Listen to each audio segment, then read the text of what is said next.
we're going to do here is demonstrate things that would actually be out in the field. And so what we've got is a variable frequency drive and an electric motor. And this would be typically in an irrigation system, in an oil and gas implementation. And what you have is you have the same kind of thing. So you'd have a couple of sensors that measure flow and pressure.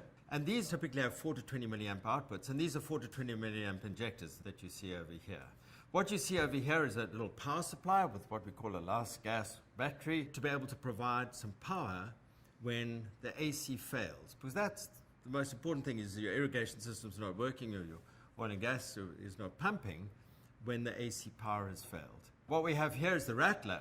And what the Rattler does is it monitors the instruments and the inputs, digital inputs, analog inputs, and it provides an analog output and a digital output to control the variable frequency drive. This is all connected through a cellular antenna. These instruments over here are just between the variable frequency drive and the Rattler to show the kinds of outputs. This is an ammeter showing the 4 to 20 milliamp signal. So what you have to do is just make the jump that this is exactly how it's wired in the field. No matter what the instrument is, they'll be measured and monitored over here.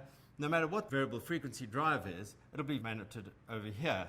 And all of this is going to be controlled by the little Rattler that's over here. So what we want to do is do a remote start and stop of the motor. We know that this device is stopped, but it's time that we want to actually turn the motor on.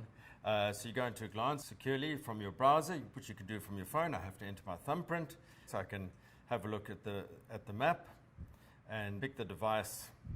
And you can either go from the list or you can pick the device. As it happens, this is the device that's in front of me. I can go to more details, and then I can have a look and see, yes, indeed, the motor is stopped. So what I'll do is I'll change that to turn it on with a digital output and send a command down to the device. And what that'll do is that'll cause the motor to turn on as the VFD gets the instruction, turns the motor on.